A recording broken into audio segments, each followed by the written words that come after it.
안녕하십니까. 내일은 대박 일부 진행의 김난입니다. 자, 간밤 미증시 상승으로 오늘 우리 시장도 상승으로 빨간불로 거래를 마감했습니다. 특히나 삼성전자를 외국인이 28거래 만에 굉장히 많이 담아갔다는 점 특징적인 부분이었고요. 기관 역시나 오늘 일장 삼성전자를 가장 많이 매수했습니다. 자, 덕분에 오늘 일장은 무난하게 마무리가 됐는데 이번 주 마지막 장을 이렇게 마무리할 수 있어서 정말 다행인 하루였습니다. 하지만 또 이번 주를 기점으로 미국의 빅테크 기업들이나 우리나라 주요 대형주들의 실적 발표가 마무리되기 때문에 다음 주에는 또 매크로에 따라서 시장이 민감하게 반응할 가능성이 높다라는 의견도 나오고 있는데요. 자, 다음 주 우리 시장은 어떻게 준비를 하면 좋을지 오늘도 이 시간 함께 하시면서 다음 주를 준비하는 전략들 챙겨가시기 바랍니다. 자, 저희는 TV뿐 아니라 유튜브로도 방송 함께 나가고 있습니다. 유튜브로는 내일은 대박 검색하셔서 들어오시면 저희와 1시간 동안 함께 하실 수 있는데요. 자, 그럼 오늘 이 시간 함께 만들어 나갈 전문가를 화면으로 만나보시죠.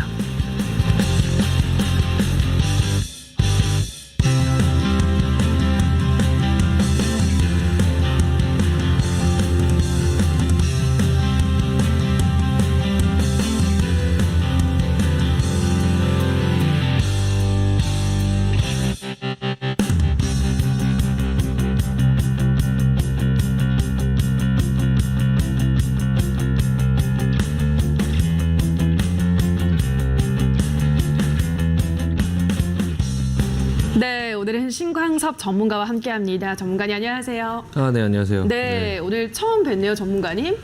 네, 지금 방송이 개편된 이후에 네. 처음 뵙겠습니다. 그러니까요. 개편한 지 이제 2주가 넘은 것 같은데 처음 저와 함께 또 하게 됐습니다. 앞으로 좋은 이야기들 제가 많이 기대를 하고 있겠고요. 자, 바로 시장 이야기부터 들어가 보도록 하겠습니다.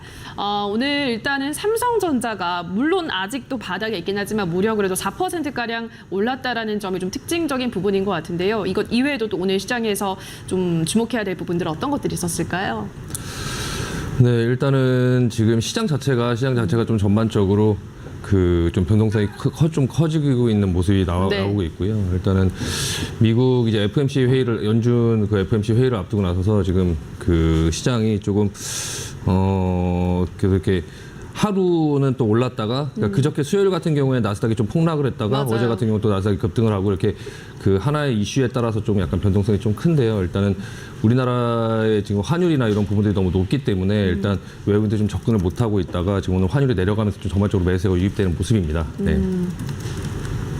네, 원달러 환율이 오늘은 좀 그래도 그나마 안정세를 되찾긴 했습니다만 그래도 사실 아직도 높은 구간이잖아요, 전문가님. 네네네. 예, 환율에 대해서는 또 어떻게 보세요? 이게 굉장히 좀 큰 문제일 것 같은데 환율이. 네, 일단 환율이 조금 이제 계속 높은 게 어떻게 보면 이제 좀 문제라고 할 수도 있긴 네. 하지만 일단은 환율이 높은 상태가 수출주한테는 또 이제 가격 경쟁력이 생기기 때문에 일단 외국인들이 이제 봤을 때 이제 환율이 추세적으로 계속 올라가면 일단 환차손이 생기거든요. 네. 그러니까 일단은 근데 환율이 이제 고점을 찍고 좀 내려가는 상황들이 나오면 우리나라 주식이 이제 외국인들이 이제 매수하기에는 좀 이제 환율이 높은 상태에서는 좀 약간 저가가 되기 때문에 지금 네. 안 그래도 이제 대형 우량주들이 좀 싸져 있는 상태에서 환율까지 좀 이 추세가 좀 멈추기만 한다면 외국인들이 매수하기엔 좀 좋은 조건이라서 오히려 환율이 계속적으로 이렇게 급등하면서 올라가는 상황만 아니면 좀 안정화되는 모습이 나오면은 시장에 그렇게 불리하게만 작용하지는 않을 것 같습니다. 그럼 안정화 될 거라고 보시나요, 전문가님은? 네, 일단 오늘 환율의 모습을 보면 일단 지금 미국 같은 경우가 이제 다른 나라에 비해서 이제 경제적으로 조금 이제 경제 지표라든지 아니면 기업들의 실적이 좀 좋게 나오고 있거든요. 네. 그래서 이제 상대적으로 좀 강한 모습을 보이고 있기는 한데 일단 뭐 우크라이나나 그런 러시아의 그런 전쟁 상황 때문에 유로화가 조금 이제 하락을 하고 있고 그리고 이제 일본의 엔화 또한 이제 계속적으로 하락을 하다 보니까 네. 우리나라 이제 환율도 좀 이제 계속적으로 좀 올라가는 모습이 나왔었는데 일단 뭐 계속 올라가진 않겠죠. 일단은 조금 오늘 좀 크게 조정이 나오는 모습이 이제 나오고 있는데 일단은 좀 이런 부분이 좀 조정이 잘 이루어진다면 일단 주식 시장에도 좀 긍정적으로 좀 영향을 보일 것 같습니다. 이제 환율은 어느 정도 좀 상승 추세가 좀 멈추지 않을까. 오늘 조금 환율 차트를 보면 좀 약간 부러지는 모습이거든요. 그러니까 네. 일단은 좀 오르는 그런 어떤 형태는 조금 멈춰가는 모습인 것 같습니다. 네. 알겠습니다. 앞으로 원달러 환율의 고공행진, 원화 약세는 조금씩 그 힘을 잃을 것이다라고 전망을 하셨으니까요. 한번 지켜보도록 하겠습니다. 그럼 저희는 또 한 주 동안 전문가의 노란 톡방에서 어떠한 이야기들이 오고 갔는지부터 확인을 해보도록 하겠습니다. 오늘도 오은비 캐스터가 전해드립니다. 네, 여러분 안녕하세요. 내일은 대박 일부 캐스터 오은비입니다. 오늘 출연한 신광섭 전문가의 지난 방송 이후에 있었던 노란독방 이슈 살펴보도록 하겠습니다. 첫 번째는 LG전자 관련된 이슈입니다. 지난해 생활가전 분야 최대 경쟁사인 미국 월푸를 제치면서 글로벌 1위를 달성했었죠. 올해 또 한 번 기록 경신에 나선다는 소식을 이렇게 올려줬는데요. LG전자가 올해 1분기에 오브젝 컬렉션, 올레드 TV 등 프리미엄 제품 판매 호조에 힘입어서 역대 최고 실적을 올렸다는 기사와 또 지난해 같은 기간에 비교해서 매출과 영업이익이 각각 18.5%, 6.4% 증가했다는 내용을 확인해 볼 수가 있습니다. 그럼 두 번째 이슈도 살펴보겠습니다. 두 번째는 현대위아 관련된 이슈입니다. 20일 날 기준으로 현대위아가 6거래일 연속 상승세를 보여준 기사를 공유해줬는데요. 현대위아의 1분기 연결 실적이 시장 기대치에 부합할 거로 전망이 되고 있고 또 러시아발 불확실성이 등이 해소된다면 긍정적인 변화를 기대해볼 수 있을 것이라는 기사를 공유해줬습니다. 네, 이렇게 지난 방송 이후에 있었던 이슈들을 여러분과 함께 공유를 해봤는데요. 오늘도 신광섭 전문가가 재미난 이슈와 또 아주 흥미로운 종목들로 구성을 했다고 하니까요. 시청자 여러분 끝까지 시청해주시기 바랍니다. 그럼 잠시 후에 만나 뵙겠습니다.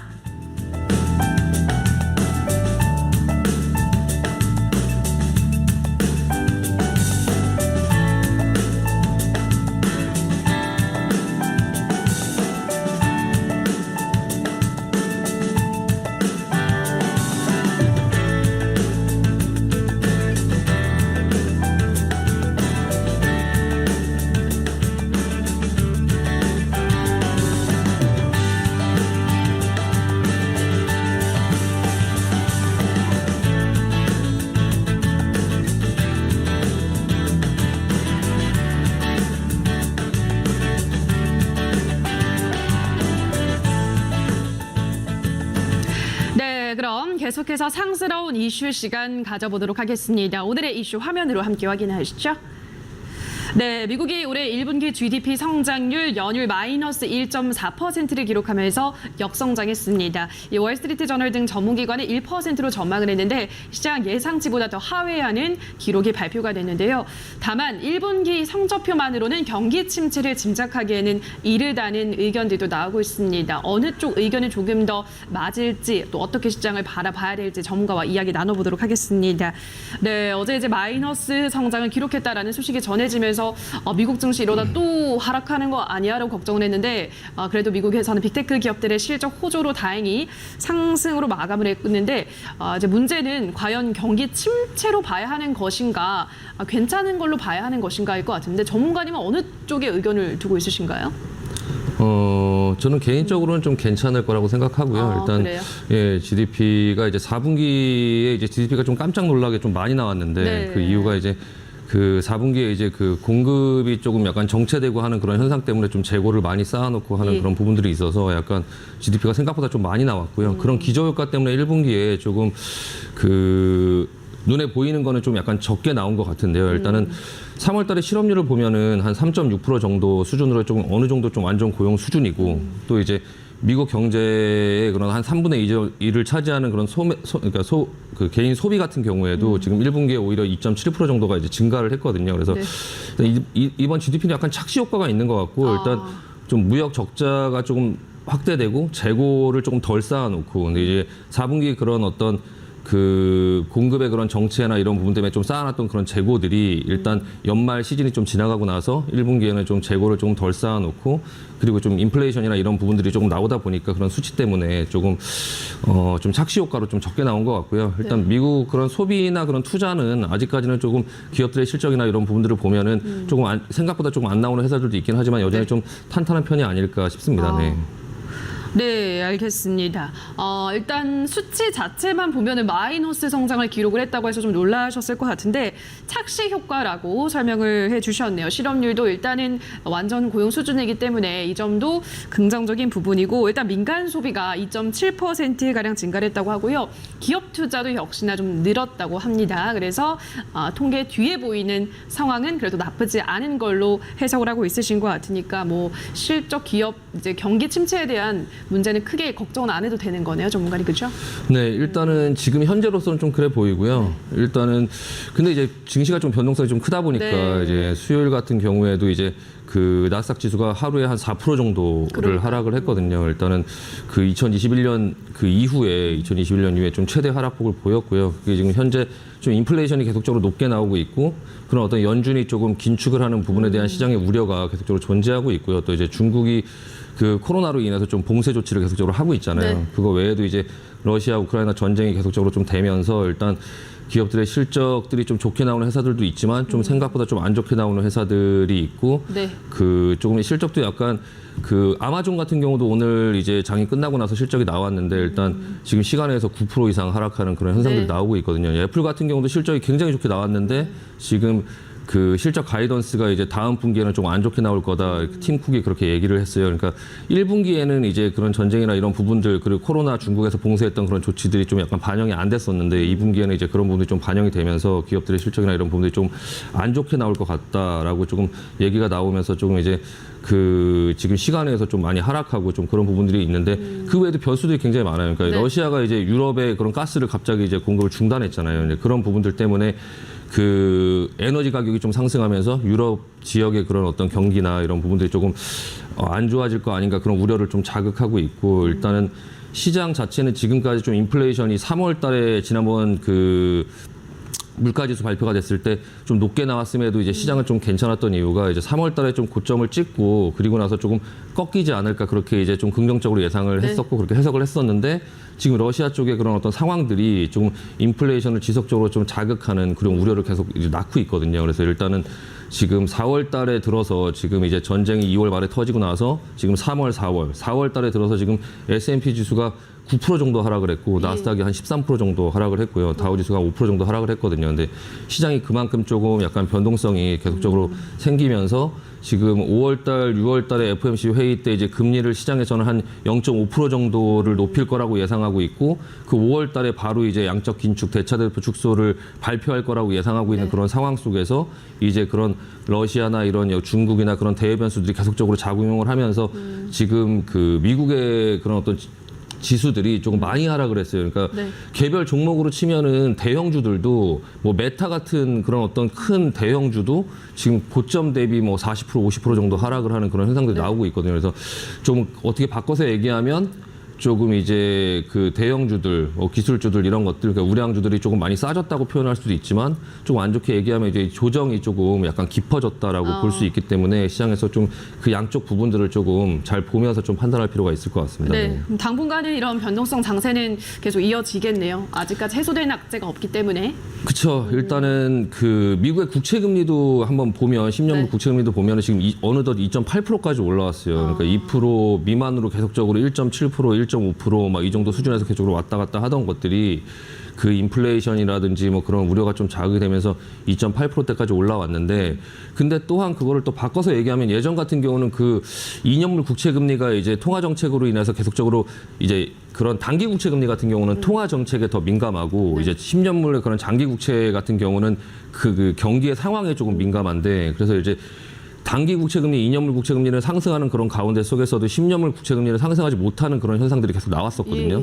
예, 근데 지금은 이제 10년물 국채금리가 2.8%까지 올라왔다라는 거는 이제 또 어느 정도 그런 경기 침체에 대한 위험은 좀 시장에서 좀 어느 정도 좀 가시지 않았나 싶기도 하면서 그 부분이 좀 반대로 또 얘기하면 또 약간 극단적으로 보면 또 이제 인플레이션의 그런 우려, 그런 부분들이 조금 반영이 돼가고 있는 그런 상황이어서 일단은 그 국채금리나 이런 것들이나 그리고 이제 달러 인덱스나 그런 어떤 상승이나 이런 것들을 보면 전반적으로 환율의 그런 상황들을 보면 결론은 이제 전반적으로 시장의 경기 침체에 대한 위험은 사실 그렇게 시장에 많이 이렇게 있지는 않는 것 같아요. 네. 그러니까 언론에서는 굉장히 이제 조금 안 좋아질 것 같다. 뭐 여러 가지 뭐 러시아의 상황이라든지 뭐 중국의 상황이라든지 이런 여러 가지의 상황들을 얘기하면서 조금 안 좋아질 것 같다라고 얘기하지만 실질적으로는 시장은 그렇게 위험해 보이지는 않아요. 다만 이제 그런 시장의 불확실성이 계속적으로 이렇게 해소되지 않는 상황 속에서 당분간 시장이 좀 약간 불안한 모습을 보일 것 같다. 그래서 변동성을 좀 지속할 것 같다. 그러니까 다만 이제 이 그 개인 투자자들 같은 경우는 이런 상황들을 너무 무섭게 생각하고 극단적으로 어떤 행동을 하기보다는 시장을 좀 여유 있게 느긋하게 보면서 좀 이런 시장의 변동성을 조금 이용을 해보자라고 말씀을 드리고 싶거든요. 네. 그러니까 시장이 좀 어느 정도 반등을 하고 올라오면 조금 차익 실현을 하고 또 시장이 많이 내려가면 좀 저가 매수를 하고 지금 어느 정도 좀 횡보 장세가 보여지고 있기 때문에 네, 일단 네. 그 횡보 장세 속에서의 맞는 그런 행동을 조금 했으면 좋겠고요. 이제 실적이 이제 시장을 조금 약간 지지하는 모습들이 좀 어느 정도 나와주고 있기는 해요. 기업들의 실적이 시장을 지지하는 모습이 나와주고 있기는 하지만 근데 또 그렇다고 해서 방향을 위로 끌어올리기에는 조금 약간 그 충분하지는 않은 그런 네. 어떤 모습이 보여지고 있기 때문에 일단 이번 1분기의 실적 발표가 나오는 그런 상황 속에서 이 그 시장의 그런 어떤 변동성이 나오는 것들을 조금 너무 무서워하고 어느 일방적인 어떤 한 방향으로 조금 판단하기보다는 좀 상황을 보면서 그 변동성을 좀 이용해 보자라고 말씀드리고 싶습니다. 네. 네, 뭐 경기 침체에 대해서 너무 크게 우려할 건 없다라는 의견을 말씀을 해주셨고요. 다만 그래도 여전히 악재들은 존재하고 있기 때문에 우리가 박스권 장세에서 이 변동성 장세를 이용하는 전략이 필요하다. 결국은 그날 시황에 따라서 올라갈 수 있는 테마들을 잘 찾아내는 것이 중요할 것 같습니다. 상스러운 이슈 오늘 여기서 정리를 해보도록 하고요. 자, 다시 한번 화면으로도 오늘의 이슈 정리하고 오시죠.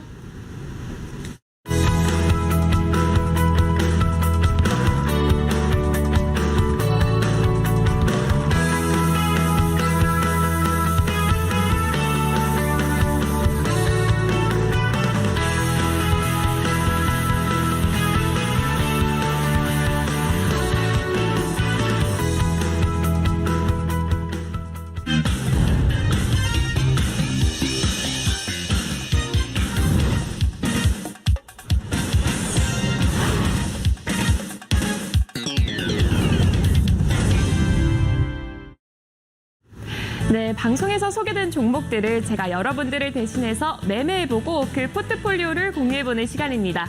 저는 두 종목을 매매했습니다. 첫 번째는 GKL입니다. 신광섭 전문가가 21선의 지지를 받으면서 주가가 올라오는 모습을 보여주고 있다고 했었죠. 지지선에 근접할 때 매수하면 좋다는 의견을 줘서 저는 월요일장의 시초가에 매수를 했습니다. 이 종목은 단기적인 관점보다는 중장기적인 관점으로 보면 좋다는 의견을 줬었는데요. 탄탄한 종목이기도 하고 또 이제 엔데믹이 다가오면서 턴어라운드가 예상된다고 합니다. 코로나19 이전에 실적도 좋았던 종목인 만큼 앞으로 기관과 외국인의 매수세가 몰릴 전망이라고 하는데요. 지금 우상향하면서 반등이 나오고 있는 구간이기 때문에 2만 원 돌파 이후부터는 신광섭 전문가의 차트 분석 전략을 참고해보면서 따라가 보도록 하겠습니다. 이 종목은 현재 보유하고 있고 저는 중장기적으로 볼 예정입니다.